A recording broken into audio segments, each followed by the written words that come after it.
this is from the invitation letter to this group. Since Trump's election, fascists, neo-fascists, and their allies have used blatantly Islamophobic, anti-Semitic, racist, and ableist messaging and iconography to recruit their ranks and intimidate students. Their allies? Who does that mean? It seems to me like they're tarring anybody who voted for Trump as a bigot. Again, Antifa members attacked peaceful demonstrators. And once again, they came to fight, dressed in black, wearing masks, and armed with smoke bombs, shields, and pepper spray. Take a look.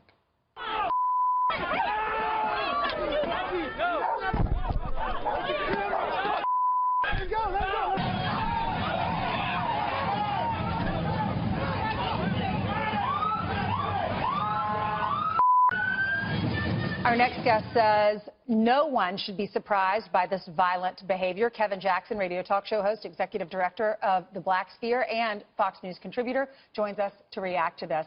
Kevin, they were stormed, so these were peaceful conservative protesters, stormed by people dressed under masks so that you can't tell who they are, right. Dressed in black. They had helmets, they had sticks, and they started beating these peaceful protesters. What's your reaction? How does this even occur in America? I actually think this is BLM implanted within Antifa and sort of being able to have their violence show up and blame it on Antifa. Not that, I mean, both groups are violent, quite frankly, but BLM is actually saying if we can hide our animus inside of Antifa, then maybe things will go differently. That's, I mean, they call themselves anti-fascists, but they're actually fascists. Acting as fascists, yeah.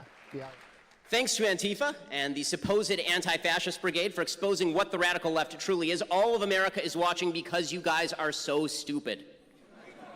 It's horrifying, I am grateful, and you can all go to hell, you pathetic, lying, stupid jackasses. But things have changed. Well, why have they changed? It's because there's a pathetic new movement arising all over the country, from Sacramento to Berkeley to Dallas to Charlottesville, and that movement says that speech is violence and must be treated as such. This is groups like Refuse Fascism. Don't worry, I'll get to the alt-right later. This is groups like Refuse Fascism, which professes to promote protest, but has actually said it won't rule out working with groups like Antifa. Here is the poster that they put out earlier about me. I don't know who designs their posters, but guys, this is too many words. Just bad logo and bad imagery, just poorly done. They say on this that the problem is not campus thuggery. For those of you who can't see, it says, no, Ben Shapiro, the problem is not campus thuggery. The problem is fascist intellectual thuggery in the service of the Trump-Pence fascist regime. Well, to believe this, you have to have your head so far up your ass you can actually see your colon firsthand. The interesting thing about Antifa is that it's not an organization. It is a philosophy and an ideology. Antifa believes that it's morally justifiable to attack people simply because you disagree with them politically.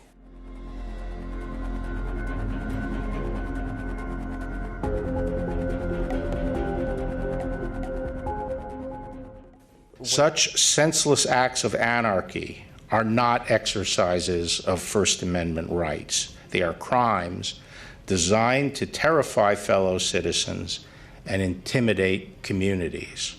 There are groups that exploit the opportunity to engage in such crimes as looting.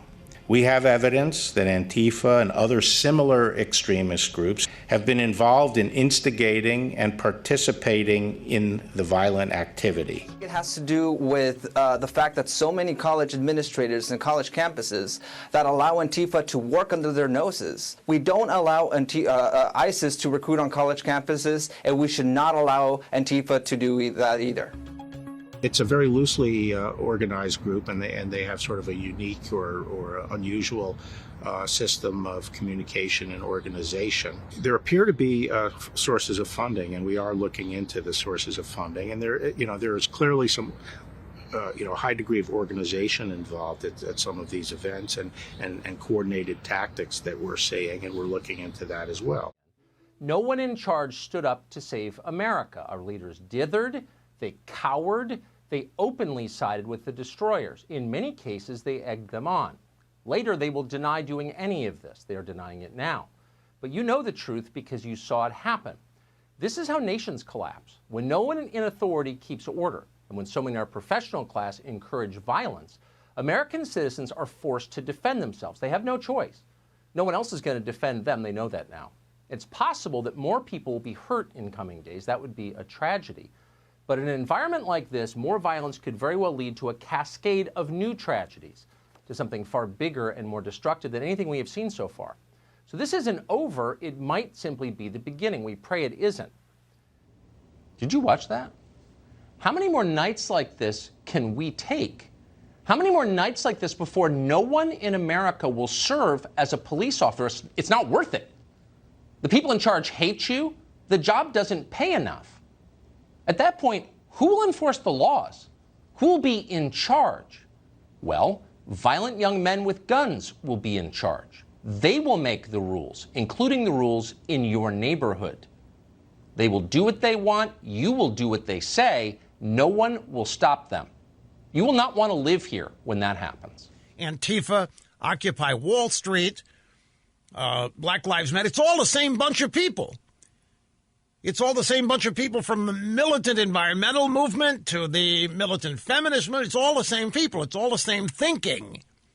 It's all the same radical liberalism. And the bottom line is that its home is the Democrat Party.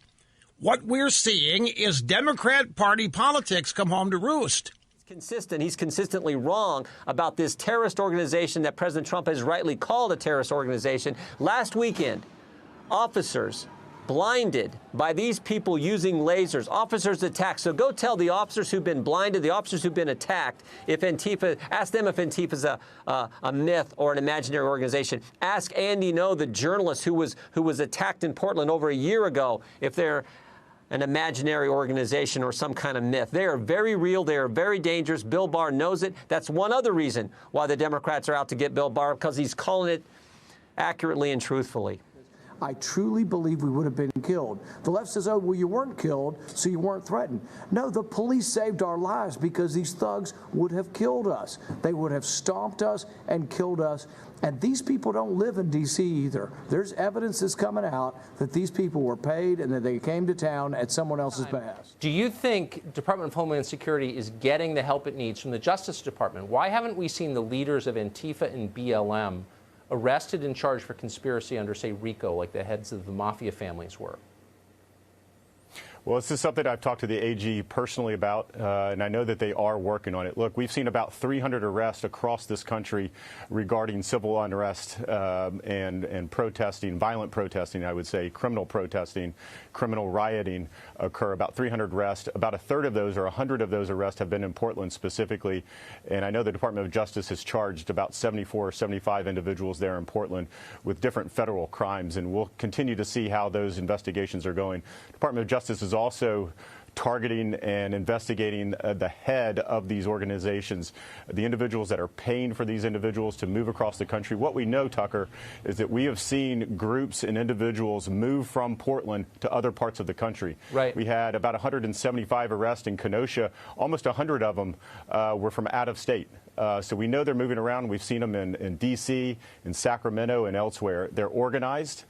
We've seen similar tactics being used from Portland and other cities across the country as well. So we know that there's organization. I know the Department of Justice is also looking at that as well.